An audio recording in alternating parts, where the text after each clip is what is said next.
ഒരു statutory warning ആണ്. നമ്മൾ ഈ വീഡിയോയിൽ പറയാൻ പോകുന്ന കാര്യങ്ങൾ ചിലർക്ക് യോജിപ്പുണ്ടാവും, ചിലർക്ക് കടുത്ത വിയോജിപ്പുണ്ടാവും. സ്വാഭാവികമാണത്.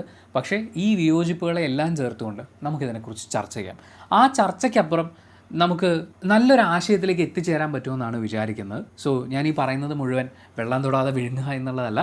നിങ്ങളുടെ കൂടി അഭിപ്രായങ്ങൾ പങ്കുവയ്ക്കൂ, നമുക്കതിനെക്കുറിച്ച് സംസാരിക്കാം. 370 രൂപയുടെ ബിരിയാണിയിൽ നിന്ന് തുടങ്ങി നമ്മുടെ രാജ്യം ചർച്ച ചെയ്ത് ഒരുപാട് മുന്നോട്ട് പോയി. വേറെയും വിഷയങ്ങൾ വന്നു, അതിനെക്കുറിച്ചൊക്കെ ചർച്ച ചെയ്തു. പക്ഷേ ഈ ചർച്ച ചെയ്ത് മുന്നോട്ട് പോകുന്നതല്ലാതെ നമ്മൾ അതിൽ നിന്ന് എന്ത് പഠിച്ചാണ് മുന്നോട്ട് പോയിക്കൊണ്ടിരിക്കുന്നതെന്ന് ഒന്ന് അനലൈസ് ചെയ്യണ്ടേ. അതിനാണ് നമ്മൾ ഈ വീഡിയോ ചെയ്യുന്നത്. 370 രൂപയുടെ ബിരിയാണി മുതൽ ഇങ്ങോട്ടേക്ക് ഞാൻ ഈ പറയുന്ന കീവേഡ്സ് എല്ലാം നിങ്ങൾക്ക് ഏകദേശം ഒരു ധാരണ ഉണ്ടാവും. എന്തായാലും എനിക്ക് ഒരു കാര്യം ഉറപ്പാണ്, നിങ്ങളൊരു പ്രവാസിയാണെങ്കിൽ ഞാൻ ഈ പറയുന്ന വിഷയങ്ങളെക്കുറിച്ച് വളരെ അപ്ഡേറ്റഡ് ആയിട്ട് അതിനെക്കുറിച്ച് ചെക്ക് ചെയ്യുന്ന, സോഷ്യൽ മീഡിയയിൽ പ്രതികരിക്കുന്ന ആളുകൾ തന്നെയായിരിക്കും. പണ്ട് റേഡിയോയിലൊക്കെ വർക്ക് ചെയ്യുന്ന സമയത്ത് നമ്മളിങ്ങനെ പറയും, സോഷ്യൽ മീഡിയയിൽ ഏത് കാര്യവും അല്ലെങ്കിൽ വളരെ പ്രധാനപ്പെട്ട ഒരു കാര്യം വരുന്ന സമയത്ത് ആദ്യം പ്രതികരിക്കുക, അല്ലെങ്കിൽ പ്രതികരിക്കുന്ന ആളുകൾക്കൊരു സപ്പോർട്ട് കൊടുത്ത് നമ്മൾ കൂടുതലും കാണുന്നത് പ്രവാസികളെ ആയിരിക്കും. നമ്മുടെ നാട്ടിൽ നടക്കുന്ന ഇത്തരം വിഷയങ്ങളെക്കുറിച്ചൊക്കെ അറിയാൻ വേണ്ടിയിട്ട് ഈ വീഡിയോയും പ്രവാസികളായിട്ടുള്ള ഒരുപാട് സുഹൃത്തുക്കൾ കാണുന്നുണ്ടാവും എന്നെനിക്കറിയാം. അതുമാത്രമല്ല, വീട്ടിലെ വിശേഷങ്ങൾ, പ്രായമായിട്ടുള്ള ആളുകളുണ്ടെങ്കിൽ അവരുടെ സുഖവിവരങ്ങൾ, നാട്ടിലെ കാലാവസ്ഥ, ഇതൊക്കെയും പ്രവാസികൾ എപ്പോഴും ചോദിച്ചറിഞ്ഞുകൊണ്ടിരിക്കും, അപ്ഡേറ്റഡ് ആയിട്ടിരിക്കും. പക്ഷേ മറ്റു കാര്യങ്ങളിൽ നിന്ന് വ്യത്യസ്തമായിട്ട് വീട്ടിൽ പ്രായമായിട്ടുള്ള പേരൻസ് ഒക്കെ ഉണ്ടെങ്കിൽ മക്കളെ എന്തിനാണ് വിഷമിപ്പിക്കുന്നതെന്ന് വിചാരിച്ചിട്ട് അവരുടെ അസുഖ കാര്യങ്ങളും മറ്റു ബുദ്ധിമുട്ടുകളും ഒന്നും പേരൻസ് ആദ്യമൊന്നും തുറന്നു പറയില്ല. പക്ഷേ അങ്ങനെ പറയാതെ വെച്ച് അസുഖമൊക്കെ കുറച്ച് കൂടുമ്പോഴായിരിക്കും അത് അവരുടെ അടുത്തേക്ക് എത്തുക. അങ്ങനൊരു സമയത്ത് പ്രായമായ അച്ഛനമ്മമാർക്ക് തൊട്ടടുത്ത് നമ്മൾ വേണമെന്നൊക്കെ വിചാരിച്ച് പെട്ടെന്നൊരു ലീവിന് ശ്രമിച്ചാൽ പോലും കിട്ടാത്ത അവസ്ഥയായിരിക്കും. ഞാൻ വീണ്ടും പറയുന്നു, പ്രവാസികളായിട്ടുള്ള സുഹൃത്തുക്കൾക്ക് അതിൻ്റെ ഒരു പെയിൻ മനസ്സിലാക്കാൻ പറ്റും. അങ്ങനെ ഓടിയെത്താൻ പറ്റാതിരിക്കുക ആ സമയത്ത് എന്ന് പറയുന്നത്. ആ സിറ്റുവേഷൻ ഒഴിവാക്കാൻ വേണ്ടി പ്രവാസികൾക്ക് ചെയ്യാൻ പറ്റുന്നത് നല്ലൊരു കമ്പനിയുടെ ഹെൽത്ത് ഇൻഷുറൻസ് പോളിസി, അതും നാട്ടിൽ നിന്നും എടുത്തു വെക്കുക എന്നുള്ളതാണ്. അങ്ങനെ ചെയ്യുമ്പോൾ വിദേശത്തുള്ളതിനേക്കാൾ 40 മുതൽ 60% വരെ ചെലവ് കുറവിൽ ഇവിടെ നിന്ന് എടുക്കാം. അങ്ങനെ ചെലവ് കുറവിൽ ഇൻഷുറൻസ് എടുക്കാൻ വേണ്ടിയിട്ട് നിങ്ങളെ സഹായിക്കുന്ന ഒരു ലിങ്ക് ഞാൻ ഡിസ്ക്രിപ്ഷനിൽ ആഡ് ചെയ്യുന്നുണ്ട്, അതുപോലെ കമൻറ്റ് ബോക്സിൽ പിൻ ചെയ്ത് വെക്കുന്നുണ്ട്. സാധാരണ ഹെൽത്ത് ഇൻഷുറൻസ് പോലെ ആശുപത്രി ചെലവുകൾ കവർ ആവുക എന്നുള്ളത് മാത്രമല്ല, നമ്മൾ ഇൻഷുറൻസ് എടുത്ത് അവരുടെ ആപ്പ് ഇൻസ്റ്റാൾ ചെയ്ത് കഴിഞ്ഞാൽ അതിലൊരു SOS ബട്ടണുണ്ട്. വീട്ടിലുള്ള പ്രായമായ പേരൻസിന് എന്തെങ്കിലും ഒരു ഹെൽത്ത് ഇഷ്യൂ ഉണ്ടാവുകയാണെങ്കിൽ ആ SOS ബട്ടണിൽ ക്ലിക്ക് ചെയ്ത് കഴിഞ്ഞാൽ ഹോസ്പിറ്റലിൽ എത്തിക്കുന്നത് മുതൽ ഡോക്ടറുടെ അപ്പോയിൻമെൻറ്റ്, മരുന്ന് എത്തിക്കുന്നത്, ലാബ് ടെസ്റ്റ് തുടങ്ങിയ എല്ലാത്തിനും അവർ കൂടെ ഉണ്ടാവും. അതിന് വേണ്ടിയിട്ട് അവർക്കൊരു ഹെൽത്ത് മാനേജർ തന്നെ ഉണ്ടാവും. ഇതിന് എക്സ്ട്രാ ചിലവൊന്നും വരുന്നില്ല. നമ്മൾ ആ ഹെൽത്ത് ഇൻഷുറൻസ് എടുക്കുമ്പോൾ കിട്ടുന്ന ഒരു അഡീഷണൽ ഫീച്ചർ മാത്രമാണ്. അവർ നമ്മുടെ മാതാപിതാക്കളുടെ അസുഖ വിവരങ്ങൾ ചോദിച്ചറിയുകയും ഹെൽത്ത് റിപ്പോർട്ട് റെഗുലറായി നമുക്ക് അയച്ചു തരികയും ചെയ്യും. അപ്പോൾ വിദേശത്തിരുന്നായാലും നമുക്ക് പേരൻസിൻ്റെ കാര്യങ്ങളെല്ലാം കൃത്യമായിട്ട് അറിയാം. അവരുടെ കാര്യത്തിൽ ഒരു ടെൻഷനും വേണ്ട. ഇനി ഇത് പേരൻസിനെ മാത്രമല്ല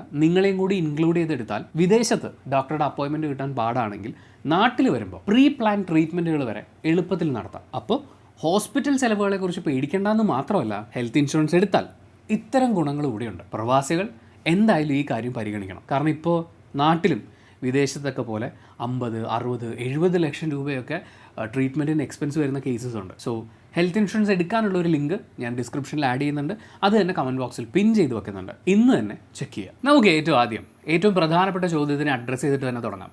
ഇത്രയധികം കാര്യങ്ങൾ നമ്മുടെ നാട്ടിൽ നടന്നിട്ടും നിങ്ങൾ എന്താണ് ഇതിനെക്കുറിച്ചൊന്ന് സംസാരിക്കാഞ്ഞതെന്ന്. ഒന്ന്, ഈ സംഭവങ്ങളൊക്കെ നടക്കുന്ന സമയത്ത് നമുക്ക് യാത്രയുണ്ട്, പിന്നെ നമ്മുടെ മെയിൻ ചാനലിൻ്റെ ബ്രെഡ് ആൻഡ് ബട്ടർ എന്ന് പറയുന്നത് സിനിമയാണ്. നമ്മളതൊക്കെ അഡ്രസ്സ് ചെയ്ത് അങ്ങനെ മുന്നോട്ട് പോയിക്കൊണ്ടിരിക്കുകയായിരുന്നു. 2, എന്നെ സംബന്ധിച്ചത് അൺപ്രഡിക്റ്റബിൾ ആയിട്ടുള്ള കാര്യമൊന്നുമല്ല. നമ്മുടെ നാട്ടിൽ ഇതിന് ഏറ്റവും ആപ്റ്റായിട്ടുള്ള ഒരുപാട് കാര്യങ്ങൾ നടക്കുന്നുണ്ട്. 370 രൂപയുടെ ബിരിയാണി ആണെങ്കിലും, തൊപ്പി ആൻഡ് ഗാങ്ങിൻ്റെ വൃത്തികേടുകളാണെങ്കിലും, സ്റ്റോക്കിംഗ് ഒക്കെ ആണെങ്കിലും, ഇതിനൊക്കെ ഏറ്റവും വളക്കൂറുള്ള തലമുറകളായി ഇതിന് വളരെയധികം ട്രെയിൻഡ് ആയിട്ടുള്ള ആളുകളാണ് ഇന്ത്യക്കാരെന്ന് പറയുന്നത്. ഇതിനു മുമ്പ് ഇവിടെ നടന്നിട്ടുണ്ട്, ഇപ്പോൾ നടന്നുകൊണ്ടിരിക്കുന്നു. നമ്മളെല്ലാവരും അതിനെതിരെ മുൻപും ശബ്ദം ഉയർത്തിയിട്ടുണ്ട്, ഇനിയും ശബ്ദം ഉയർത്തിക്കൊണ്ടിരിക്കുക തന്നെ ചെയ്യും. പക്ഷേ ഈ ശബ്ദം ഉയർത്തുന്നത് ആരാ കേൾക്കുന്നത്, ആരാ റെസ്പോണ്ട് ചെയ്യുന്നത്, ആർക്കാണ് ഇവിടെ ചേഞ്ച് ഉണ്ടാകുന്നത്? നമുക്ക് ആദ്യം 370 രൂപയുടെ ബിരിയാണിയിൽ നിന്ന് തുടങ്ങാം. ഒരുപാട് ആളുകൾ ആ വിഷയം മനസ്സിലാക്കിയിട്ടുണ്ട്. മനസ്സിലാക്കിയിട്ടില്ലാത്ത ആളുകൾക്ക് വേണ്ടിയിട്ടാണ് ഒരു സ്റ്റാൻഡപ്പ് കോമഡി ഷോ നടക്കുന്നു. അവിടെ വെച്ച് ഒരാൾ ആ സ്റ്റാൻഡപ്പ് കൊമേഡിയൻ്റെ അടുത്ത് സംസാരിക്കുമ്പോൾ ഒരു കഥ പറച്ചിൽ പോലെ പറയുകയാണ്. അപ്പോൾ അവിടെയുള്ള എല്ലാ ആളുകളെയും ചിരിപ്പിച്ചുകൊണ്ട്, അതായത് ആ സമയത്ത് അത് കേട്ടുകൊണ്ടിരുന്ന എല്ലാവരും എൻജോയ് ചെയ്യത്തക്ക രീതിയിൽ അയാളൊരു കഥ പറഞ്ഞു. അയാളുടെ ജീവിതത്തിൽ സംഭവിച്ചൊരു കാര്യമാണ്. ഒരു പെൺകുട്ടിയെ അയാൾ പരിചയപ്പെടുന്നു, അവർ ഡേറ്റിന് പോകുന്നു, അയാൾ ബിരിയാണി വാങ്ങിച്ചു കൊടുക്കുന്നു. ബിരിയാണിയുടെ ബില്ല് അയാളാണ് കൊടുത്തത്. 370 രൂപയാണ് ബിരിയാണിക്ക് വേണ്ടിയിട്ട് അയാൾ സ്പെൻഡ് ചെയ്തത്. അതിനുശേഷം ആ പെൺകുട്ടി ഞാൻ താമസിക്കുന്ന സ്ഥലത്തേക്ക് തിരിച്ചു പോകാമെന്ന് പറഞ്ഞപ്പോൾ ഇയാളുടെ മെയിൻ പ്രശ്നം, ഞാൻ 370 രൂപയുടെ ബിരിയാണി വാങ്ങിച്ചു കൊടുത്തു, അത് മുതലാക്കാതെ ഞാൻ എങ്ങനെ വിടും, എനിക്ക് തിരിച്ചെന്തെങ്കിലും വേണ്ടേ എന്നാണ്. അതിനുശേഷം അയാൾ അതിൻ്റെ ബാക്കി കഹാനിയൊക്കെ പറഞ്ഞു. പക്ഷേ അതിൽ പ്രധാനപ്പെട്ട ഒരു പോയിന്റ് ഇതാണ്, ഒരുപാട് ആളുകൾ ട്രിഗർ ചെയ്തൊരു പോയിന്റ്. അയാൾ തന്നെ തൻ്റെ താല്പര്യം അറിയിക്കുമ്പോൾ നമ്മൾ ജസ്റ്റ് ഫ്രണ്ട്സ് അല്ലേ എന്നുള്ള ചോദ്യമൊക്കെ ആ പെൺകുട്ടി ചോദിച്ചതായിട്ട് അയാൾ തന്നെ പറയുന്നുണ്ട്. സോ അവളുടെ കൺസെൻറ്റ് ഇല്ല, പക്ഷേ ഡേറ്റിന് പോയി അവളുടെ ഫുഡിൻ്റെ എക്സ്പെൻസ് ഞാൻ എടുത്തു, അതുകൊണ്ട് എനിക്കത് മുതലാക്കണം എന്ന് പറയുന്ന ഒരു ചിന്താഗതി എന്ന് പറയുന്നത് അത് തീർച്ചയായും വളരെ മോശമായിട്ടുള്ളൊരു കാര്യമാണ്. അയാളുടെ ആ ആറ്റിറ്റ്യൂഡിനെതിരെ ഒരുപാട് ചോദ്യങ്ങൾ വന്നു, സോഷ്യൽ മീഡിയയിൽ വലിയ അറ്റാക്ക് തന്നെ നടന്നു. നിലവിൽ അയാളുടെ ജോലി പോയത് വരെയുള്ള കാര്യങ്ങളാണ് നമുക്കറിയാവുന്നത്. ഇവിടെ നമ്മൾ അഡ്രസ്സ് ചെയ്യേണ്ട പ്രധാന വിഷയങ്ങളെക്കുറിച്ച് ചിന്തിക്കുമ്പോൾ, ഒന്ന്, ഈ ഒരു ടോക്ക് നടന്നിട്ടുള്ള ആ സ്റ്റാൻഡപ്പ് കോമഡി ഷോ എന്ന് പറയുന്ന പരിപാടി, അതിനെക്കുറിച്ച് നമ്മൾ ചിന്തിക്കണം. കാരണം ഇയാളെക്കുറിച്ച്, ഇയാളെ ജോലിയിൽ നിന്ന് ടെർമിനേറ്റ് ചെയ്യുന്ന സമയത്ത് പോലും ആ ഓഫീസിലുള്ള ആളുകളൊക്കെ പറയുന്നത് അയാൾ ആരോടും ഇതുവരെ മോശമായി പെരുമാറിയിട്ടില്ല, അങ്ങനെ ഒരു ഹിസ്റ്ററിയും അയാൾക്കില്ല. അയാളുടെ ജോലി സ്ഥലത്തുള്ള സ്ത്രീകൾക്കൊക്കെ ഈ സ്റ്റേറ്റ്മെൻറ്റുകൾ കേൾക്കുമ്പോൾ ഞെട്ടലാണ് ഉണ്ടായിരുന്നതെന്നാണ്. കാരണം ആരും അയാളിൽ നിന്ന് അത് പ്രതീക്ഷിക്കുന്നില്ല. അപ്പോൾ അവരൊക്കെയുള്ള, അതായത് അയാളുടെ പൊതു ആയിട്ടുള്ള ബന്ധങ്ങളെ ഒന്നും ബാധിക്കത്തക്ക രീതിയിൽ ഇങ്ങനൊരു ചിന്താഗതി അയാൾ എക്സ്പ്രസ് ചെയ്തിട്ടില്ല. പക്ഷേ അങ്ങനെ എക്സ്പ്രസ് ചെയ്യാൻ പറ്റുന്ന ഒരു സ്പേസ് ആയിട്ട് അയാൾക്കിത് ഫീൽ ചെയ്തു. അവിടെ അയാൾ ഏറ്റവും കൂടുതൽ പ്രോത്സാഹിപ്പിക്കപ്പെടുകയാണ് ചെയ്തത്.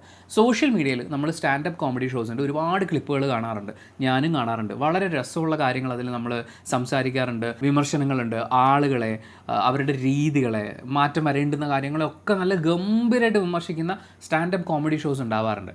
അതിനോടൊപ്പം തന്നെ ഈ പുറത്തിരുന്ന് പറയാൻ, അല്ലെങ്കിൽ ഒരു പബ്ലിക് സ്പേസിൽ പറയാൻ മടിയുള്ള കാര്യങ്ങളൊക്കെ വിളിച്ചു പറയുക, അതിൽ തെറി വാക്കുകൾ പരമാവധി ഉപയോഗിക്കുക, ബോഡി ഷെയ്മിങ് ഒരു വലിയ ഘടകമായിട്ട് വരിക, ഇങ്ങനെയുള്ള കാര്യങ്ങളെ പ്രോത്സാഹിപ്പിക്കുക. അതായത് നമുക്കിത് വേറെ എവിടെ ഇരുന്ന് പറയാൻ പറ്റില്ല, അപ്പോൾ അതിരുന്ന് പറയാൻ പറ്റുന്നൊരു സ്പേസ് ഇവിടെ ഉണ്ട് എന്ന് പറഞ്ഞുള്ള ഇൻവിറ്റേഷൻ പോലെ ഫീൽ ചെയ്തിട്ടുണ്ട്. അതിൽ ഞാൻ ഏറ്റവും ആദ്യം ആ ടൈപ്പ് ഒരു പരിപാടി കാണുന്നത് AB നോക്കൗട്ട് എന്ന് പറയുന്ന പരിപാടിയാണ്. നമ്മുടെ രൺവീർ സിംഗിനെയൊക്കെ വിളിച്ചിരുത്തിയിട്ട് അവർ പച്ചയ്ക്ക് വൃത്തികേടാണ് വിളിച്ച് പറയുന്നത്. പക്ഷേ ബോളിവുഡിലെ പിന്നീട് പൊളിറ്റിക്കൽ കറക്റ്റ്നെസ്സിനെ കുറിച്ചൊക്കെ വാചാലരായിട്ടുള്ള ആളുകൾ വരെ ആ പരിപാടി ഇരുന്ന് കണ്ട് ചിരിക്കുന്നുണ്ടായിരുന്നു. അത് കൊടുത്തൊരു കോൺഫിഡൻസ് ഉണ്ട്. അതായത് കേൾക്കുന്നവനും കുഴപ്പമില്ല, പറയുന്നവനും കുഴപ്പമില്ല എന്നാണെങ്കിൽ നമുക്ക് എന്ത് വൃത്തികേടും വിളിച്ച് പറയാം, അതിനുള്ളൊരു സ്പേസ് ഉണ്ടാക്കുകയാണ് വേണ്ടത് എന്ന് പറയുന്ന ഇവിടെ അയാൾക്ക് അതിനുള്ള പ്രോത്സാഹനം കിട്ടി, അതിനുള്ള സ്പേസ് ഇവിടെ ഒരുക്കപ്പെട്ടു. മലയാളത്തിലും സ്റ്റാൻഡപ്പ് കോമഡിയൊക്കെ ഇപ്പോൾ ഭയങ്കര ബൂം ചെയ്തു വരുന്ന ഒരു സ്റ്റേജിലാണുള്ളത്. അവിടെ നമ്മൾ രസമുള്ള ഒരുപാട് സ്റ്റാൻഡപ്പ് കൊമേഡിയൻസിനെ കാണാറുണ്ട്. പക്ഷേ അതിൽ ചിലരെങ്കിലും ഈ പറയുന്നൊരു പാറ്റേണിൽ നമുക്ക് എന്തും പറയാനുള്ള ഒരു സ്പേസ് എന്നുള്ള രീതിയിൽ ഡബിൾ മീനിങ് ജോക്കുകൾ വാരിക്കോരി ഇട്ടിട്ട് ചിരിപ്പിക്കാം എന്ന് പറയുന്ന രീതിയിൽ അങ്ങനെ മുന്നോട്ട് വരുന്നുണ്ട്. അത് കുറച്ച് കഴിയുമ്പോൾ നമ്മളെ ലാൻഡ് ചെയ്യിപ്പിക്കാൻ പോകുന്നത് ഇതുപോലെ ഏതെങ്കിലും ഒരു സ്റ്റേറ്റ്മെൻറ്റ് വരുന്നിടത്തായിരിക്കും. We have a space, we have a crowd, they get appreciation. ഇവർ ഈ വീഡിയോ മുഴുവൻ, ഈ പരിപാടി നടത്തുന്നിടത്ത് അവർ ചിലപ്പോൾ 18 വയസ്സിൽ താഴെയുള്ള കുട്ടികളൊന്നും കയറ്റുന്നുണ്ടാവില്ല. പക്ഷേ ഇതവർ നേരെ കട്ട് ചെയ്ത് പബ്ലിഷ് ചെയ്യുന്നത് സോഷ്യൽ മീഡിയയിലാണ്. അവിടെ നമ്മുടെ കുഞ്ഞുങ്ങളാണ് ഇത് കാണുന്നത്. ഏട്ടന്മാരൊക്കെ ഇങ്ങനെ പറയുന്നുണ്ട്, അവർക്ക് എന്ത് വൃത്തിയോടൊക്കെ വിളിച്ച് പറയാം. അപ്പോൾ പിന്നെ ഞാൻ പറഞ്ഞാൽ എന്താ കുഴപ്പം? അവരിതൊക്കെ പറഞ്ഞിട്ട് ചില്ലായിട്ട് ജീവിക്കുന്നില്ലേ, അവരുടെ ലൈഫൊക്കെ സക്സസ്ഫുൾ അല്ലേ, അപ്പോൾ എനിക്കും ഇങ്ങനെയൊക്കെ ചെയ്യാലോ എന്ന് പറയുന്ന ചിന്താഗതി നമ്മുടെ കുട്ടികളുടെ ഉള്ളിൽ വളരും. രണ്ടാമത്തെ പ്രധാന പ്രശ്നം, ഈ ചർച്ചകൾ ഇപ്പോൾ ആദ്യത്തെ ഒരാഴ്ച മുഴുവൻ ഭയങ്കര സോഷ്യൽ മീഡിയ ബഹളമൊക്കെയാണ്. നമുക്കും വീഡിയോ ചെയ്യാൻ പറഞ്ഞ അത്രയും മെസ്സേജുകൾ വന്നു. പക്ഷേ ഇപ്പോൾ നടന്നുകൊണ്ടിരിക്കുന്ന ഡിസ്കഷൻ, ഇതേ സ്റ്റാൻഡപ്പ് കൊമേഡിയൻ്റെ തന്നെ പ്രോഗ്രാമിൽ വന്നിരുന്ന ഒരു യുവതി, അവർ മെഡിക്കൽ സ്റ്റുഡൻ്റ് ആണെന്നാണ് പരിചയപ്പെടുത്തിയത്. അവർ പഠിച്ചുകൊണ്ടിരുന്ന സമയത്ത് അവരുടെ മുമ്പിൽ പഠനാവശ്യത്തിനായി വരുന്ന കടാവർ, അതായത് ഇവർക്ക് പഠിക്കാൻ വേണ്ടി കൊടുക്കുന്ന മൃതശരീരങ്ങൾ, അതിൽ പുരുഷ ലൈംഗിക അവയവം നോക്കിയിട്ട് അതിൻ്റെ സൈസിനെ കുറിച്ച് പറഞ്ഞ് തമാശ പറയാറുണ്ടായിരുന്നു എന്ന് പറഞ്ഞതും ഇതേപോലെ സോഷ്യൽ മീഡിയയിൽ ഒരു വലിയ ചർച്ചയായി. പക്ഷേ ഇപ്പോൾ ആ പറയുന്ന പ്രശ്നങ്ങളൊക്കെ നടന്ന് ഇപ്പോൾ നടക്കുന്നൊരു ചർച്ച, 370 രൂപയുടെ ബിരിയാണി മുതലാക്കണം എന്ന് പറഞ്ഞ യുവാവിൻ്റെ ജോലി പോയി.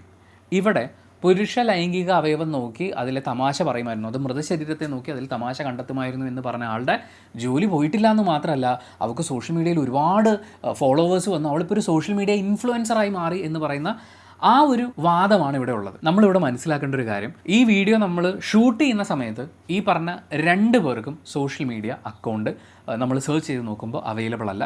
ഈ 2 പേരുടെ ഭാഗത്തും മിസ്റ്റേക്കുകളുണ്ട്. ഈ പെൺകുട്ടിയുടെ ഭാഗത്തുള്ള മിസ്റ്റേക്ക് നിങ്ങൾക്കൊരു വലിയ മിസ്റ്റേക്കായി തോന്നുന്നില്ല, അതൊരു ചുമ്മാ ഒരു രസമല്ലേ എന്ന് തോന്നുകയാണെങ്കിൽ, ഇതേ കാര്യം ഒരു മെയിൽ സ്റ്റുഡൻറ്റ് വന്നിരുന്നിട്ട് ഈ കെഡാവേഴ്സൊക്കെ മുന്നിൽ വരുമ്പോൾ ഈ സ്ത്രീകളുടെ ലൈംഗിക അവയവമൊക്കെ നോക്കി അതിനെക്കുറിച്ച് ഞങ്ങൾ ചില തമാശകളൊക്കെ പറയുമായിരുന്നു, അവർ ജീവിച്ചിരുന്ന കാലത്ത് ചെയ്തതിനെക്കുറിച്ചൊക്കെ ആലോചിക്കുമായിരുന്നു എന്ന് പറഞ്ഞാൽ ആ ആൺകുട്ടി എത്രത്തോളം തെറ്റുകാരനാണ് എന്ന് നിങ്ങൾക്ക് തോന്നുമോ അത്രത്തോളം തന്നെ ഈ പെൺകുട്ടിയും തെറ്റുകാരിയാണ്. പക്ഷെ പ്രശ്നം എന്താണ്? ഇവിടെ ഒരുത്തൻ്റെ ജോലി പോയി, ഇവിടെ ജോലി പോയിട്ടില്ല. ഇപ്പോൾ നമ്മൾ അറിയുന്നത് ആ പെൺകുട്ടിക്ക് ഒരു 15 ദിവസത്തെ നിർബന്ധിത അവധി എടുക്കണമെന്ന് പറഞ്ഞു. അന്വേഷണം നടന്നുകൊണ്ടിരിക്കുകയാണ്.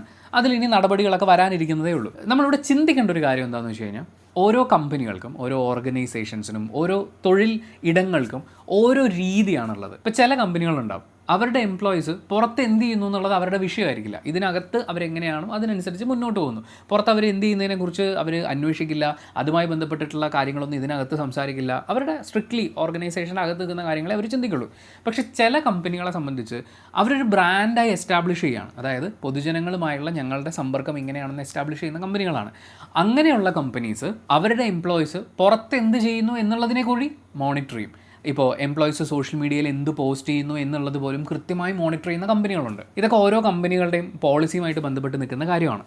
ഇവിടെ ഈ യുവാവ് അവൻ്റെതായി സോഷ്യൽ മീഡിയയിൽ പ്രചരിക്കുന്ന അവൻ പറഞ്ഞിട്ടുള്ളതായിട്ടുള്ള ഈ ഒരു വീഡിയോ വരുമ്പോൾ അത് കമ്പനിയുടെ പോളിസികൾക്ക് യോജിച്ചു പോകാൻ പറ്റുന്നതല്ല. സ്ത്രീകൾക്ക് കൂടി ഏറ്റവും സുരക്ഷിതമായി ജോലി ചെയ്യാനുള്ള സാഹചര്യം ഉറപ്പുവരുത്തുക എന്ന് പറയുന്ന നമ്മുടെ ലക്ഷ്യത്തിനും പൊതുജനങ്ങൾക്ക് ഞങ്ങളിവിടെ ഓരോ ആളെയും നിയമിക്കുമ്പോഴും അതുമായി ബന്ധപ്പെട്ട് നടപടികൾ എടുക്കുമ്പോഴും കൊടുക്കുന്ന സന്ദേശം എന്താണ് എന്നുള്ളതിനെക്കുറിച്ചൊക്കെ ഞങ്ങൾ വളരെ ബോധവാന്മാരാണ് എന്ന് ചിന്തിക്കുന്ന ഒരു ഓർഗനൈസേഷൻ ആകുമ്പോൾ സ്വാഭാവികമായി ഇങ്ങനൊരു വീഡിയോ വരുമ്പോൾ അവൻ്റെ ജോലി പോകും. എന്നാൽ അതേസമയം ആ പെൺകുട്ടി ഒരു വിദ്യാർത്ഥിനിയാണെന്നാണ് നമ്മൾ മനസ്സിലാക്കുന്നത്, മെഡിക്കൽ വിദ്യാർത്ഥിനിയാണ്.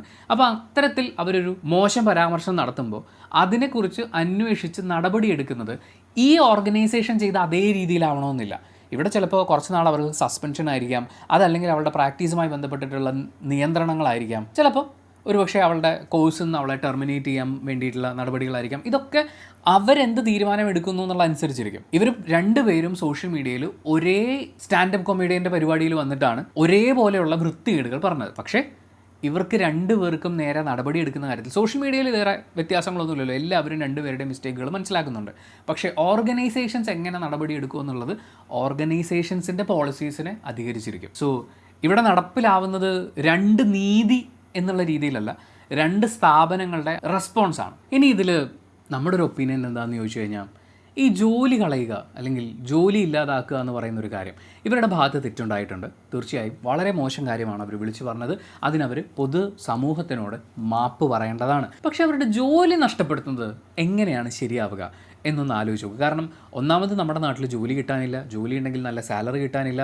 ഒരു ജീവിതം കരിപ്പിടിപ്പിക്കാൻ വേണ്ടിയിട്ട് ഓരോ ആളുകളും ഓട്ടോ ഓടിക്കൊണ്ടിരിക്കുകയാണ്. വെറുതെ ഒന്ന് ആലോചിച്ച് നോക്കിയേ, ഈ യുവാവ് ഒരു 25 വർഷത്തിന് ശേഷം ഇപ്പോൾ അവനെ ജോലിയിൽ നിന്ന് പിരിച്ചു വിട്ടു, ടെർമിനേറ്റ് ചെയ്തു. അതിൻ്റെ കാരണമൊക്കെ അവനെ ടെർമിനേറ്റ് ചെയ്തിട്ടുള്ള ലെറ്ററിലുണ്ടാവും. അടുത്തൊരു കമ്പനി ചെല്ലുമ്പോൾ അവിടെ ജോലി കിട്ടാനുള്ള എല്ലാ ഇടങ്ങളിലും ഈ സ്ത്രീ സുരക്ഷയെക്കുറിച്ചൊക്കെ ഒരുപാട് ചിന്തകൾ ഉണ്ടാവുകയും നിയമനിർമ്മാണങ്ങളൊക്കെ നടപ്പിലാവുകയും ഒക്കെ ചെയ്യുന്നുണ്ട് ഓരോ കമ്പനികളിലും. അപ്പോൾ അവനൊരു ജോലി കിട്ടാനുള്ള സാധ്യത ഒരു 30 വർഷത്തിന് ശേഷം നിങ്ങൾ അവനെ ഏതെങ്കിലും ഒരു കടയിൽ ഒരു സപ്ലയറായിട്ട് നിൽക്കുന്നത് കാണുകയാണ്. നിങ്ങൾ ഇന്ന ആളല്ലേ എന്ന് ചോദിക്കുമ്പോൾ അന്ന് എനിക്കൊരു ജോലി ഉണ്ടായിരുന്നു, ഞാൻ ഭാവിയെക്കുറിച്ച് ഒരുപാട് സ്വപ്നം കണ്ടിരുന്നു, എൻ്റെ വായിൽ നിന്ന് അന്നൊരു തെറ്റ് വന്നുപോയി, ഒരുപാട് പേര് പ്രോത്സാഹിപ്പിക്കുകയും ചെയ്തു, സിമിലർ ആയിട്ടുള്ള കാര്യങ്ങൾ പലരും ചെയ്തു, പക്ഷേ എൻ്റെ ജീവിതം എങ്ങും എത്താതെ ഇവിടെ അവസാനിച്ചു പോയി. അത് കേൾക്കുന്ന ഇതേ നമ്മൾ എന്തായിരിക്കും പറയാമെന്നറിയോ? എന്നാലും ഒരു മനുഷ്യൻ്റെ ജീവിതം അതിങ്ങനെ ആയിപ്പോയില്ലേ, അയാളോട് ക്ഷമിക്കാമായിരുന്നു, അയാൾ മാപ്പ് ചോദിച്ചിരുന്നെങ്കിൽ മാപ്പ് കൊടുത്ത് തിരുത്താനൊരു അവസരം കൊടുക്കാമായിരുന്നു എന്നായിരിക്കും അന്ന് സോഷ്യൽ മീഡിയ പറയാൻ പോകുന്നത്. എന്തുകൊണ്ട് അന്ന് പറയാൻ പോകുന്ന കാര്യം നമുക്ക് ഇന്ന് ചിന്തിക്കാൻ പറ്റുന്നില്ല? Yes, they made A mistake, they admit it, they apologise. അതിലൊക്കെ എത്രത്തോളം ആത്മാർത്ഥത ഉണ്ട് എന്നുള്ളത്, നമ്മളൊരു ക്ഷമിച്ചു കൊടുക്കണോ വേണ്ടിയോ എന്നുള്ളത് ഇതൊക്കെ സെക്കൻഡറിയാണ്. പക്ഷേ നമ്മുടെ ഇന്ത്യൻ നീതിന്യായ വ്യവസ്ഥ തന്നെ എന്താണ് ചെയ്യുന്നത്? ഒരാളൊരു തെറ്റ് ചെയ്തു കഴിഞ്ഞാൽ നമ്മൾ അയാളെ ഒരു കറക്ഷണൽ പ്ലാറ്റ്ഫോമിലേക്ക് അയക്കുകയാണ്. ജയിലെന്ന് പറയുന്നത് ആൾക്കാരെ കൊല്ലാനോ അല്ലെങ്കിൽ ക്രൂരമായി അങ്ങനെ താമസിപ്പിക്കാനുള്ള സ്ഥലമല്ല, തിരുത്തി മുന്നോട്ട് വരാൻ ഒരു സ്പേസ് കൊടുക്കുകയാണ്. അവർക്ക് തിരുത്തി മുന്നോട്ട് വരാൻ, ഈ സമൂഹത്തിലെ ഏറ്റവും നല്ല കോൺട്രിബ്യൂഷൻസ് നടത്താൻ പറ്റുന്ന മനുഷ്യരായി തിരിച്ചു വരാൻ ഒരു സാധ്യതയുണ്ടെങ്കിലും നമ്മൾ ഈ വളരെ അഗ്രസീവായി അവൻ്റെ ജോലി പോകണം, അവൻ്റെ കരിയർ ഇല്ലാതാവണം, അവൾ അങ്ങനെ വേണം ഇങ്ങനെ വേണം എന്ന് പറയുന്ന സമയത്ത് നമ്മൾ അങ്ങനെ ഒരു സാധ്യത ഇവിടെ ഇല്ലാതാക്കുകയല്ലേ ചെയ്യുന്നത്. അവർ തെറ്റ് തിരിച്ചറിയുക, അപ്പോളജൈസ് ചെയ്യുക, അവർക്ക് തിരുത്താൻ അവസരം വേണം എന്നൊക്കെ ഞാൻ പറയുമ്പോഴും ഒരു കാര്യം മനസ്സിൽ വെക്കുക, അവരാ പറഞ്ഞ വൃത്തികേടിനെ അല്ലെങ്കിൽ അവരാ പറഞ്ഞ ഏറ്റവും മോശം കാര്യത്തിനെ ന്യായീകരിക്കുകയല്ല നമ്മൾ ചെയ്യുന്നത്. അതിനകത്തെ പ്രശ്നം ഇവിടെ ഇല്ലാതാവുന്നില്ല. അതൊരിക്കലും ആവർത്തിക്കപ്പെടാതിരിക്കാൻ വേണ്ടി ശ്രദ്ധിക്കുക എന്നുള്ളതാണ് നമ്മൾ ചെയ്യേണ്ടത്. ആൻഡ് ഈ വിഷയത്തിലെ ഏറ്റവും അടിസ്ഥാനപരമായിട്ടുള്ള കാര്യം, ഇത് എത്ര പേര് ചർച്ച ചെയ്തു അല്ലെങ്കിൽ ഇതിനെക്കുറിച്ചൊരു ധാരണ പരത്താൻ എത്ര പേര് ശ്രമിക്കുന്നുണ്ട് എന്നെനിക്കറിയില്ല. ഡേറ്റിംഗ് എന്ന് പറയുന്നത് സെക്സ് ചെയ്യുന്നതിന് തൊട്ട് മുമ്പുള്ള ഒരു ചായ കൂടിയും വർത്താനം പറച്ചിലും അല്ല. Dating means just dating. നമുക്ക് ചായ കുടിച്ച് ചുമ്മാ വർത്താനം പറഞ്ഞിരിക്കാം, ഒരു ഡ്രൈവ് പോവാം, ചുമ്മാ വേണമെങ്കിൽ ഒരു ട്രാവൽ പോവാം. അത് ചിലപ്പോൾ കുറച്ച് മിനിറ്റുകളായിരിക്കാം, ചിലപ്പോൾ ദിവസങ്ങളോളം നീണ്ടു നിൽക്കുന്ന ഡേറ്റിംഗ് ആവാം. ആ ഡേറ്റിങ്ങിൽ ഒരാൾ നമ്മളോടൊപ്പം ചേരുന്നു എന്നുള്ളതിൻ്റെ അർത്ഥം നേരെ നമ്മൾ കട്ടിലേക്ക് പോകുന്നു അല്ലെങ്കിൽ നേരെ സെക്സിലേക്ക് പോകുന്നു എന്നല്ല. ഈ കോണ്ടം കൈ പിടിച്ച് പോകേണ്ട പരിപാടിയല്ല കോഫി ഡേറ്റ് എന്ന് പറയുന്നത്. കുറേ ആളുകൾ അങ്ങനെ വിചാരിച്ചിട്ടുണ്ട്. ഒരു പക്ഷേ അങ്ങനെ വിചാരിച്ച ഒരാളായിരുന്നത് കൊണ്ടാവാം ആ യുവാവിൻ്റെ ഭാഗത്തുനിന്ന് അത്തരം ഒരു സ്റ്റേറ്റ്മെൻറ്റ് വന്നത്. കാരണം 370 രൂപ ഞാൻ ചിലവാക്കി ഡേറ്റിന് വേണ്ടി, ഇത്രയും എക്സ്പെൻസൊക്കെ ഇട്ടിട്ട് ഡേറ്റിന് ഞാൻ വന്നല്ലോ, അപ്പോൾ എനിക്ക് കിട്ടണം. നമ്മൾ ഈ ഡേറ്റിങ്ങിനെ കുറിച്ച് മനസ്സിലാക്കേണ്ടത് അതിനൊരു കാഷ്വൽ തുടക്കമായിട്ട് എടുക്കുക എന്നുള്ളതാണ്. ചിലപ്പോൾ ദിവസങ്ങളോളം നീണ്ടു നിൽക്കുന്ന പലതരം ഡേറ്റ്സ്, കോഫി ഡേറ്റ്, അതുപോലെ മൂവി ഡേറ്റ്സിനൊക്കെ പോയതിന് ശേഷം നമുക്ക് ചിലപ്പോൾ കിട്ടാൻ പോകുന്നത് ഒരു നല്ല സുഹൃത്തിനെ ആയിരിക്കും. ആജീവനാന്തം നമ്മുടെ കൂടെ നിൽക്കാൻ പോകുന്ന ഓപ്പോസിറ്റ് സെക്സിലുള്ള ഒരു സുഹൃത്തിനെ ആയിരിക്കും. അവിടെ നമുക്ക് സെക്സ് കിട്ടില്ല. അത് തിരിച്ചറിയാൻ വേണ്ടിയിട്ട് നമ്മളോട് ഇൻട്രസ്റ്റഡ് ആയിട്ടുള്ള, ഇപ്പോൾ ഡേറ്റിംഗ് ആപ്സിലൂടെയൊക്കെ പരിചയപ്പെടുമ്പോൾ എന്നാൽ പിന്നെ ഇന്ന് തന്നെ എന്ന് പറഞ്ഞിട്ട് അങ്ങനെ വരുന്നതല്ല. ഈ ആൾ കൊള്ളാം, എനിക്ക് വിശ്വസിക്കാൻ കൊള്ളാമെന്ന് തോന്നുന്നതായിരിക്കാം. ചിലപ്പം ഇയാളുടെ കൂടെ എനിക്ക് കുറച്ച് സമയം സ്പെൻഡ് ചെയ്യണം എന്നുള്ള തോന്നലായിരിക്കാം. ചിലപ്പോൾ വെറും സെക്സ് മാത്രമായിരിക്കാം. പല കാര്യങ്ങളുണ്ടാവാം. പക്ഷേ നമ്മൾ അതിനെക്കുറിച്ചൊക്കെ സംസാരിച്ച് ഒരുപാട് അടുത്തിടപഴകി കഴിയുമ്പോഴാണ് ഇയാൾ നമ്മളിൽ എന്താണ് കണ്ടെത്തിയിരിക്കുന്നതെന്ന് നമുക്ക് മനസ്സിലാവുക. ഗ്രാജുവലി നമ്മൾ ഇയാളിൽ നിന്ന് എന്താണ് പ്രതീക്ഷിക്കുന്നതെന്ന് വളരെ റെസ്പെക്റ്റ്ഫുള്ളി അവതരിപ്പിക്കുക. അതിനുശേഷം അങ്ങോട്ടും ഇങ്ങോട്ടുമുള്ള മനസ്സിലാക്കലിന് ശേഷമാണ് നമ്മളൊരു കൺസെൻറ്റിലേക്ക് വരുന്നത്. ഞാൻ ഇന്ന് മനസ്സിലാക്കുന്ന ഒരു കാര്യം എന്ന് പറയുന്നത്, വെർബൽ കമ്മ്യൂണിക്കേഷൻ, ഈ കൺസെൻറ്റ് എന്ന് പറയുമ്പോഴേ അയാൾക്ക് സമ്മതമാണെന്ന് എനിക്കങ്ങ് തോന്നി എന്ന് പറയുന്നതിനേക്കാൾ വെർബൽ കൺസെൻറ്റ് നേടുക എന്നുള്ളതാണ്. കാരണം നമുക്ക് കമ്മ്യൂണിക്കേറ്റ് ചെയ്യാൻ പറ്റുന്ന ഏറ്റവും നല്ല മാർഗ്ഗം അതാണ്. ഒരുപാട് കോംപ്ലിക്കേഷൻസ് ഒഴിവാകും, ഒരുപാട് തെറ്റിദ്ധാരണകൾ ഒഴിവാകും. ആൻഡ് ഡേറ്റിന് വന്നു എന്നുള്ള കാരണം കൊണ്ട് നീ ഡേറ്റിനൊക്കെ പോകുന്നവളല്ലേ എന്ന് പറഞ്ഞ് ഒരു പെണ്ണിനെ വിലയിരുത്തുന്നത് വളരെ തെറ്റാണ് എന്ന് പറയുന്ന ഒരു കാര്യം മനസ്സിലാക്കുക. മറ്റൊന്ന്, ഒരു പെണ്ണിന് വേണ്ടി നമ്മൾ പണം മുടക്കിയിട്ടുണ്ടെങ്കിൽ അവളുടെ ശരീരത്തിനും മനസ്സിനും ഒക്കെ ഞാൻ തന്നെ അവകാശി എന്ന് പറയുന്ന കൊട്ടാരം വീട്ടിലെ അപ്പൂട്ടം പരിപാടി എടുക്കാതിരിക്കുക. നിങ്ങളൊരു പെൺകുട്ടിയുമായിട്ട് ഡേറ്റിന് പോകുന്നു, ചായ കുടിക്കുന്നു, വർത്തമാനം പറയുന്നു, അതിൻ്റെ പൈസ ഷെയർ ചെയ്യണമെങ്കിൽ നിങ്ങൾ ഷെയർ ചെയ്യണം എന്ന് തന്നെ പറയണം. ഞാൻ ആൺകുട്ടിയോടാണ് പറയുന്നത്. പൊതുവേ നമ്മൾ ആൺകുട്ടികളെ ട്രെയിൻ ചെയ്തിരിക്കുന്നത്, നമ്മൾ എവിടെ എന്ത് പരിപാടിക്ക് പോയി കഴിഞ്ഞാലും നമ്മളാണ് അവിടുത്തെ എക്സ്പെൻസ് കൊടുക്കേണ്ടതെന്നാണ്. അല്ലെങ്കിൽ ഇപ്പോൾ പ്രായത്തിന് മൂത്ത ആളുണ്ടെങ്കിൽ അയാൾ, ഇനി അതല്ല ആണും പെണ്ണും മിക്സ് ചെയ്തിട്ടാണ് ഇരിക്കുന്നതെങ്കിൽ ആണാണ് ബില്ല് കൊടുക്കേണ്ടതെന്ന് പറയുന്നൊരു ചിന്താഗതിയാണ്. അവിടെ നിന്ന് പെൺകുട്ടികൾ ഒരുപാട് മുന്നോട്ട് വന്നിട്ടുണ്ട്, ആൺകുട്ടികളിലും ഒരു വിഭാഗം മുന്നോട്ട് വന്നിട്ടുണ്ട്. നമ്മൾ അങ്ങനെ ഷെയർ ചെയ്യണമെന്നേ. ഞാൻ ഇന്ന് ആദ്യമായിട്ട് കാണുന്നൊരു പെൺകുട്ടി, അവളുമായിട്ട് ഞാൻ ഡേറ്റിന് പോകുന്നു, അതിൻ്റെ എക്സ്പെൻസ് മുഴുവൻ ഞാൻ വഹിക്കേണ്ട ആവശ്യം എന്താണ്? കാരണം ആ ഡേറ്റ് നമ്മുടെ രണ്ടുപേരുടെയും ഒരുമിച്ചുള്ള തീരുമാനമായിരുന്നില്ലേ. ഇനിയും അങ്ങനത്തെ എൻ്റെ ചിലവ് മുഴുവൻ നീ വഹിക്കണം എന്ന് പറഞ്ഞൊരു പെൺകുട്ടിയാണ് വരുന്നതെങ്കിൽ, അല്ലെങ്കിൽ ആൺകുട്ടിയാണ് വരുന്നതെങ്കിലും, നിങ്ങൾ അവരോട് പറയണം, എനിക്കതിന് താല്പര്യമില്ല. ഞാൻ കഴിച്ച ഭക്ഷണത്തിൻ്റെ അല്ലെങ്കിൽ എനിക്ക് വന്നിട്ടുള്ള എക്സ്പെൻസ് ഞാൻ വഹിച്ചോളും. നിൻ്റെ എക്സ്പെൻസ് എല്ലാം വഹിക്കുക എന്ന് പറയുന്നത് എൻ്റെ ഉത്തരവാദിത്വമൊന്നുമല്ല. പിന്നെ പല കേസിലും സംഭവിക്കുന്നത് ഇമ്പ്രസ് ചെയ്യാൻ വേണ്ടി ഈ എക്സ്പെൻസ് എടുത്ത് വെക്കുക എന്നുള്ളതാണ്. പക്ഷേ ഏതർ കേസ് നിങ്ങൾ എക്സ്പെൻസ് എടുത്താലും ഇല്ലെങ്കിലും ആ എക്സ്പെൻസ് എടുക്കുക എന്ന് പറയുന്നത് അതിനെ തിരിച്ച് വസൂലാക്കാനുള്ള മാർഗ്ഗം സെക്സാണ് എന്ന് പറയുന്ന, അല്ലെങ്കിൽ അവളിൽ നിന്ന് സെക്സ് ആവശ്യപ്പെടാനുള്ള എല്ലാ റൈറ്റ്സും എനിക്ക് കിട്ടിക്കഴിഞ്ഞു എന്ന് പറയുന്ന ഒരു ചിന്താഗതിയിലേക്ക് പോകാതിരിക്കുക. നെക്സ്റ്റ്, സോഷ്യൽ മീഡിയ ഡിസ്കസ് ചെയ്തുകൊണ്ടിരിക്കുന്ന വിഷയം എന്ന് പറയുന്നത്, ഒരു പെൺകുട്ടിയെ 12 വർഷമായി സ്റ്റോക്ക് ചെയ്ത് അവളുടെ മാനസികാവസ്ഥയെ ഏറ്റവും മോശമായിട്ട് ബാധിച്ച ഒരാളുമായി ബന്ധപ്പെട്ടിട്ടാണ്. അവരുടെ തന്നെ സ്വകാര്യതയെ മാനിച്ചുകൊണ്ട് ആ പെൺകുട്ടി സ്വന്തം മുഖം വ്യക്തമാക്കി സിറ്റുവേഷൻസ് വിവരിച്ചുകൊണ്ട് വീഡിയോസൊക്കെ ചെയ്തിട്ടുണ്ട്. പക്ഷേ അവരുടെ സ്വകാര്യതയെ നമ്മൾ മാനിക്കുന്നതിൻ്റെ ഭാഗമായിട്ട് അവരുടെ പേര് പറയാൻ ഉദ്ദേശിക്കുന്നില്ല. പക്ഷേ ആ പെൺകുട്ടി പങ്കുവെച്ച കാര്യം ഒരു ആൺകുട്ടി എന്ന നിലയിൽ ചിന്തിക്കുമ്പോൾ പോലും എനിക്ക് പേടിയുണ്ടാവുന്ന ഒന്നാണ്. കാരണം പ്രായപൂർത്തിയാവുന്നതിന് മുമ്പേ ആ പെൺകുട്ടിയെ ഒരാൾ അയാളുടെ ഇഷ്ടത്തിന് വഴങ്ങണം എന്ന് പറഞ്ഞ്, അത് ഫിസിക്കലി ആണെങ്കിലും മെൻ്റലി ആണെങ്കിലും ആ പ്രായത്തിൽ നിൽക്കുന്ന ഒരു കുട്ടിയെ സംബന്ധിച്ച് ഒരു തീരുമാനമെടുക്കാൻ പറ്റുന്നതോ പ്രോസസ്സ് ചെയ്യാൻ പറ്റുന്നതോ ആയിട്ടുള്ള കാര്യമേ അല്ല. അതൊരു ടോർച്ചറായിട്ടാണ് അവർക്ക് അനുഭവപ്പെടുക. അങ്ങനെ അവർക്ക് പ്രായപൂർത്തിയാവുന്നതിന് മുൻപേ തന്നെ ടോർച്ചർ ചെയ്ത് തുടങ്ങി. സോഷ്യൽ മീഡിയയിലൂടെയും അല്ലാതെയും ഒക്കെ അവരുടെ മനസമാധാനം ഇല്ലാതാക്കി. ഞാൻ അതിൽ ചില സ്ക്രീൻഷോട്ടുകൾ, ഇമെയിലുകളുടെയൊക്കെ സ്ക്രീൻഷോട്ടുകൾ വായിക്കുമ്പോൾ പച്ചത്തെറിയാണ് ആ വൃത്തികെട്ടവൻ എഴുതിക്കൊണ്ടിരുന്നത്. അതെങ്ങനെയാണ് ടൈപ്പ് ചെയ്യാൻ പറ്റുക? അത് വായിക്കുന്ന ഒരാളുടെ മാനസികാവസ്ഥ എന്താണ്? ഈ തെറി പോലെയുള്ള വാക്കുകളുടെ പ്രശ്നം ചുമ്മാ ഒരു റാൻഡം വാക്കായിട്ട് തോന്നും. നമ്മൾ കൂട്ടുകാരുടെ ഇടയിൽ അങ്ങോട്ടും ഇങ്ങോട്ടും പറയുന്ന വാക്കുകൾ പോലെ അല്ല ഏതെങ്കിലും ഒരു റാൻഡം പേഴ്സൺ നമ്മളെ നോക്കി അത് വിളിക്കുക എന്ന് പറയുന്നത്. നമ്മൾ ഭയങ്കര ഡ്രെയിൻഡ് ആവും, മെൻ്റലി ഫിസിക്കലി ഡ്രെയിൻഡ് ആവും. അതിനാണല്ലോ നമ്മൾ തെറി വിളിക്കുന്നത്. ദേഷ്യം വരുമ്പോൾ ഒരുത്തന്നെ എന്തിനാണ് തെറി വിളിക്കുന്നത്? അവൻ തളർന്നു പോകാൻ വേണ്ടിയിട്ടാണ്. ഈ കാര്യങ്ങൾ മുഴുവൻ ഒരു വ്യക്തിയിൽ നിന്ന് കഴിഞ്ഞ 12 വർഷമായി ആ പെൺകുട്ടി നേരിട്ടുകൊണ്ടിരിക്കുകയായിരുന്നു. ഇവിടെ പ്രത്യേകിച്ച് ഒന്നും പറയാനില്ല.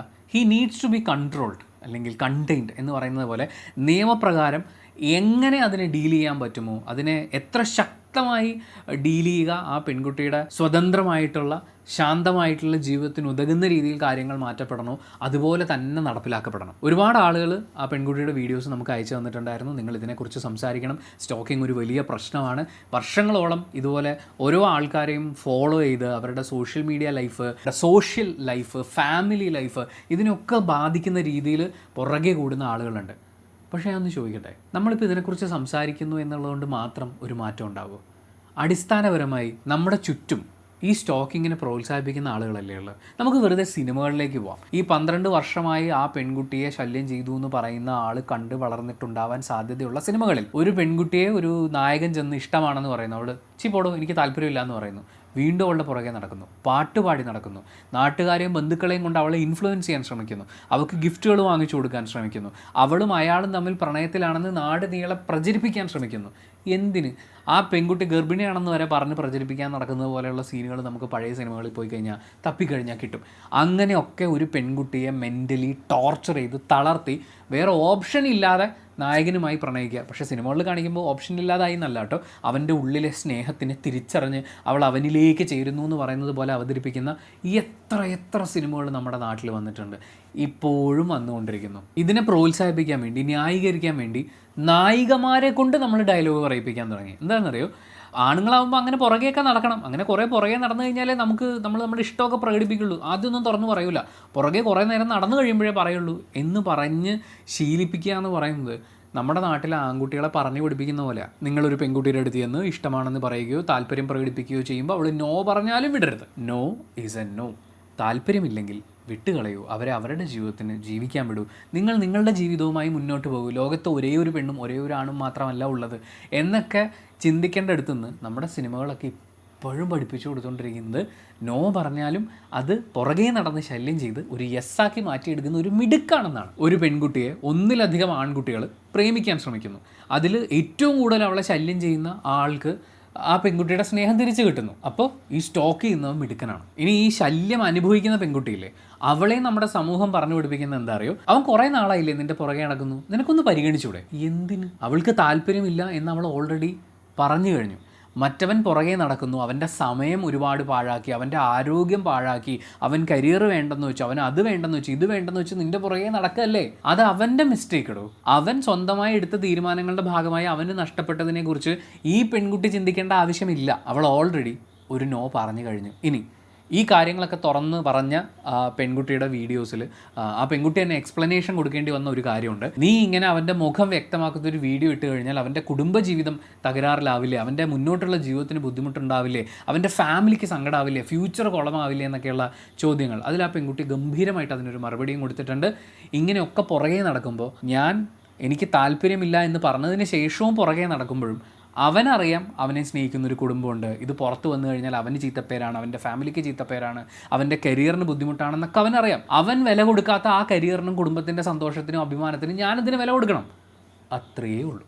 നിങ്ങൾ മറ്റൊരാളുടെ മനസ്സമാധാനത്തിന് ഇല്ലാണ്ടാക്കാൻ എൻടൈറ്റിൽഡ് ആയിട്ടുള്ള ആളല്ല. വേറൊരാൾക്ക് എന്തെങ്കിലും പറ്റുമോ എന്ന് വിചാരിച്ച് നമ്മുടെ മനസ്സമാധാനം പോയാലും കുഴപ്പമില്ല എന്ന് പറഞ്ഞ് ത്യാഗിനിയായി ജീവിക്കേണ്ട അല്ലെങ്കിൽ ത്യാഗരൂപനായി ജീവിക്കേണ്ട ഒരാവശ്യവും നമുക്കില്ല. ഒരാളുടെയും അഭിമാനത്തെയോ അല്ലെങ്കിൽ വേറൊരാളുടെ മുഖം രക്ഷിക്കുമോ എന്നൊക്കെ പറയുന്നത് ഇതൊന്നും നമ്മുടെ കാര്യമല്ല. അവർ തെറ്റ് ചെയ്തിട്ടുണ്ടെങ്കിൽ ആ തെറ്റ് നമ്മൾ ഉറക്കെ പറയുന്നതിൽ ഒരു തെറ്റുമില്ല. ഇവിടെ ആ പെൺകുട്ടി അവർ നിയമപരമായി മുന്നോട്ട് പോകുന്നു. ഓരോ വട്ടവും നിയമപരമായി മുന്നോട്ട് പോകാൻ ശ്രമിക്കുമ്പോഴും ഇതങ്ങ് സോൾവ് ചെയ്ത് കണ്ടില്ല കേട്ടില്ല എന്ന് അടിച്ചുകൂടെ എന്നുള്ള രീതിയിലാണ് ബന്ധപ്പെട്ട അധികാരികൾ ഡീൽ ചെയ്തതെന്നാണ് അവരുടെ വീഡിയോ ഒന്ന് മനസ്സിലാവുന്നത്. അങ്ങനെ വരുമ്പോൾ അവരുടെ മുന്നിൽ ഇനി വേറെ ഓപ്ഷൻ ഇല്ല. ഇനി അങ്ങനെ ചെയ്തതിന് ശേഷം അയാളുടെ ഭാഗത്തു നിന്ന് വന്നിട്ടുള്ള ഭീഷണികളും ആ പെൺകുട്ടി സ്ക്രീൻഷോട്ടായിട്ട് ഇട്ടിട്ടുണ്ട്. അത്രയും മോശമായ ഭാഷയിൽ പ്രതികരിക്കുന്ന അവളെക്കുറിച്ച് മാത്രമല്ല അവളുടെ ഫാമിലി മെമ്പേഴ്സിനെ ഉൾപ്പെടെ പച്ചത്തെറി വിളിച്ചുകൊണ്ടാണ് അയാൾ മെയിൽ അയക്കുന്നത്. ഇതിൻ്റെ ഭീകരത മനസ്സിലാവണമെങ്കിൽ നമ്മളെ ഒരാൾ അപ്രോച്ച് ചെയ്യുന്നു, നമ്മുടെ ഓപ്പോസിറ്റ് സെക്സിലുള്ള ഒരാൾ, നമുക്ക് ഒരു താല്പര്യമില്ല, നമ്മൾ ആദ്യമേ പറഞ്ഞു, വീണ്ടും പുറകെ നടക്കുന്നു, മെസ്സേജ് കഴിക്കുന്നു, വിളിക്കുന്നു, നാട്ടുകാരുടെ അടുത്തൊക്കെ നമ്മളെക്കുറിച്ച് പറഞ്ഞു നടക്കുന്നു, നമ്മൾ അവരെ സോഷ്യൽ മീഡിയയിൽ ബ്ലോക്ക് ചെയ്യുന്നു, വാട്സപ്പിൽ ബ്ലോക്ക് ചെയ്യുന്നു. അപ്പോൾ അവർ ട്വിറ്ററിൽ വരും, ട്വിറ്ററിൽ ബ്ലോക്ക് ചെയ്യുമ്പോൾ ഗൂഗിൾ പേയിൽ വരും, അവിടുന്ന് ബ്ലോക്ക് ചെയ്യുമ്പോൾ അടുത്ത സ്ഥലത്തുനിന്ന് വരും, ഇതെല്ലാം കഴിയുമ്പോൾ ജിമെയിലിൽ വരും. അതും കഴിയുമ്പോൾ നമ്മൾ ജോലി ചെയ്യുന്ന പഠിക്കുന്ന സ്ഥാപനത്തിലെ ആളുകളുമായിട്ട് ബന്ധപ്പെട്ട് ഇവർ വീണ്ടും സംസാരിക്കാൻ ശ്രമിക്കും. അങ്ങനെ പുറകെ നടന്ന് നമ്മളെ ഏറ്റവും ക്രൂരമായി വേട്ടയാടുക എന്ന് പറയുന്ന പരിപാടിയാണ് ഈ സ്റ്റോക്കേഴ്സ് ചെയ്യുന്നത്. അവിടെ ആ പെൺകുട്ടി പറഞ്ഞത് തന്നെയാണ് ശരി. അവർക്ക് താല്പര്യമില്ലാത്ത അവരുടെ അഭിമാനമോ കുടുംബത്തിൻ്റെ സമാധാനമോ സംരക്ഷിക്കേണ്ട ഒരാവശ്യവും നമുക്കില്ല. ആൻഡ് സിനിമകളിൽ പറയുന്ന പോലെയല്ല, നോ ഇസ് എ നോ. അത് പെണ്ണ് പറഞ്ഞാലും ആണ് പറഞ്ഞാലും no is a no. Consent is the most important thing in a relationship. It is as vital as trust. So please understand that no means no. Maybe means no. I don't know means no. And silence also means no. Only yes means yes. ഇനിയാണ് കേരളത്തെ പിടിച്ച് കുലുക്കിയ സംഭവം വരുന്നത് തൊപ്പി വിഷയം.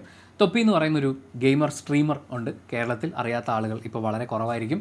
ആദ്യം പുള്ളി വേറൊരു യൂണിവേഴ്സിലായിരുന്നു, ഈ ഗെയിമേഴ്സിൻ്റെ ഒരു യൂണിവേഴ്സ്. കൊച്ചു കുട്ടികൾക്കൊക്കെയാണ് കൂടുതൽ അദ്ദേഹത്തിന് അറിയുന്നുണ്ടാവുക. അതിനുശേഷം പുള്ളി ഒരു ഇനോഗ്രേഷൻ നടത്താൻ പോയി. അതിനുശേഷമാണ് ഇദ്ദേഹത്തെ നാട്ടുകാർ കൂടുതൽ അറിഞ്ഞു തുടങ്ങുന്നത്. ഏറ്റവും കൂടുതൽ ഇദ്ദേഹത്തിൻ്റെ ടീമും ഫേമസ് ആവുന്നത് ഒരു പയ്യൻ വന്നിരുന്നിട്ട് അവൻ അപ്പുറത്തെ വീട്ടിലെ കുളിസീൻ ഒളിഞ്ഞു നോക്കാൻ പോകാറുണ്ടായിരുന്നു എന്ന് പറയുന്നത് വളരെ അഭിമാനത്തോടെ ഒരു തമാശയായി പറയുകയും അതിനൊരു തമാശയായി കേട്ട് ആങ്കർ പൊട്ടിച്ചിരിക്കുകയും ചെയ്തൊരു സംഭവം ഉണ്ടായിരുന്നു.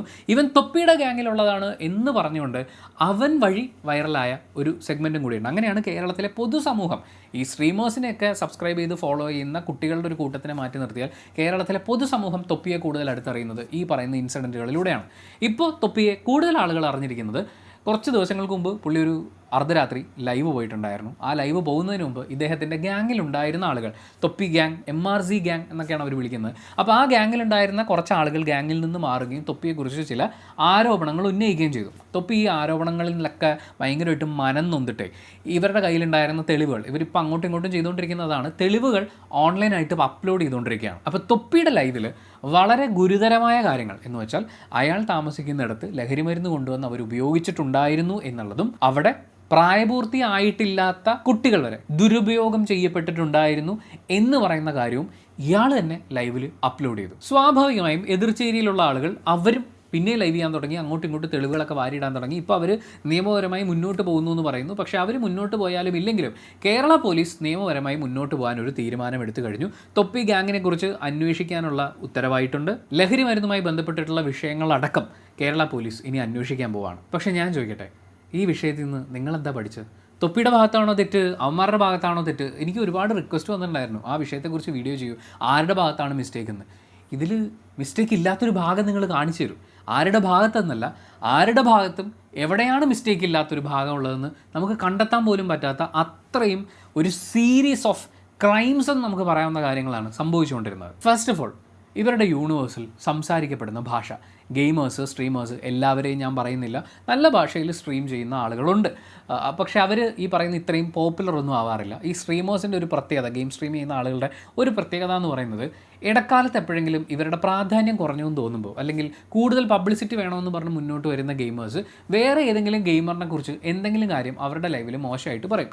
ഇത് കട്ട് ചെയ്ത് റീലാക്കി സ്പ്രെഡ് ചെയ്യപ്പെടുന്നു. അപ്പോൾ മറ്റേ ഗെയിമർ, അയാൾ കുറച്ച് പോപ്പുലർ ആയിട്ടുള്ള ആളായിരിക്കും, ഇവരെ തെറിവിളിച്ചുകൊണ്ട് അവരുടെ ലൈവിൽ വരുന്നു, ഇവർ തിരിച്ച് തെറിവിളിക്കുന്നു. അങ്ങനെ തെറിവിളി ആഘോഷമായിട്ട് കൂടുതൽ ആളുകൾ വിഷയം അറിയാൻ വേണ്ടി അങ്ങോട്ടും ഇങ്ങോട്ടും ഇവരുടെയൊക്കെ വീഡിയോ കയറി കാണും.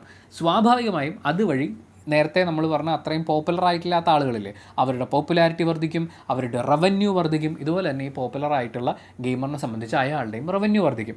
നമ്മൾ ഇവരെയൊക്കെ തപ്പിപ്പോകുന്നത്, അതായത് ബഹുഭൂരിപക്ഷം വരുന്ന കേരള ജനത ഇവരെ തപ്പിപ്പോകുന്നത് യൂട്യൂബിലായിരിക്കും.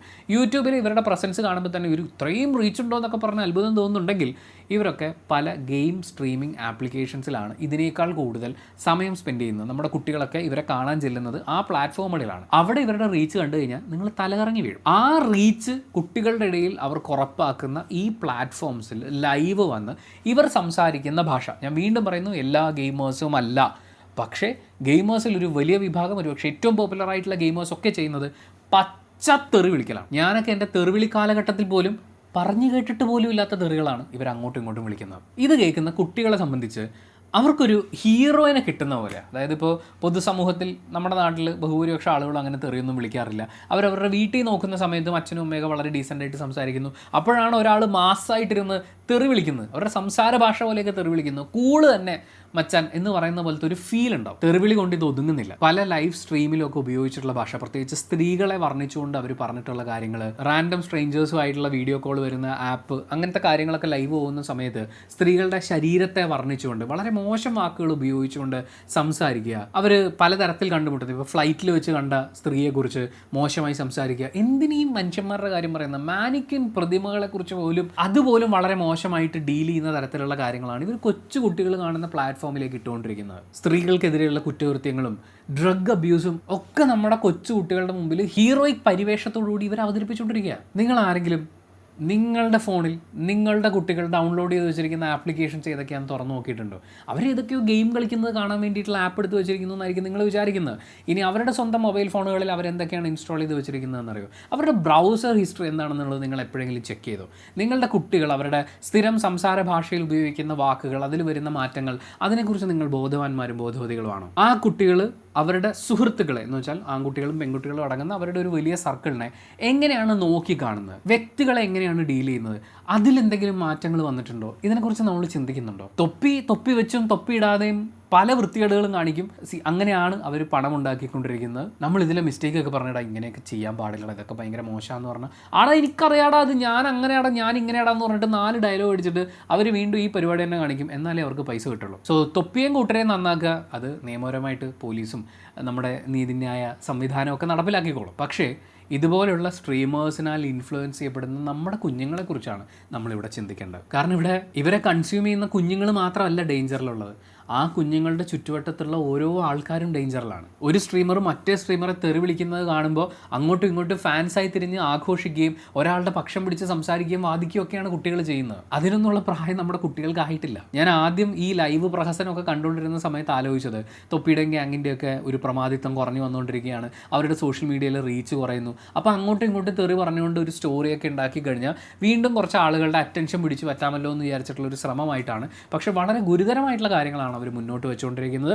തീർച്ചയായും നമ്മുടെ കേരള പോലീസിൻ്റെ എല്ലാ തരത്തിലുള്ള അന്വേഷണം, എക്സൈസ് വിഭാഗത്തിൻ്റെ അന്വേഷണം ഒക്കെ അടക്കം അതിശക്തമായ ഒരു ഫിൽറ്ററിങ്ങിലൂടെ ഈ പറയുന്ന സ്ട്രീമേഴ്സ് കടന്നു പോകണമെന്ന് തന്നെയാണ് എൻ്റെ അഭിപ്രായം. അല്ലാതെ നമ്മളിപ്പോൾ തൊപ്പിയുടെയും ഗ്യാങ്ങിൻ്റെയും പുറകെ അല്ലെങ്കിൽ അവരിൽ ആരാണ് ശരി എന്നൊക്കെ പറഞ്ഞുള്ള അന്വേഷണം നടത്തുന്നത് നമ്മൾ എവിടെയും കൊണ്ട് എത്തിക്കാൻ പോകുന്നില്ല. അവരിത് കാലാകാലങ്ങളായി നടത്തിക്കൊണ്ടിരിക്കുന്നതാണ്. ഇതൊക്കെ തന്നെയാണ് അവർ തുടർന്നും ചെയ്യാൻ പോകുന്നത്. നമുക്കിവിടെ സംരക്ഷിച്ച് പൊതിഞ്ഞു പിടിക്കേണ്ടത് നമ്മുടെ മക്കളെയാണ്.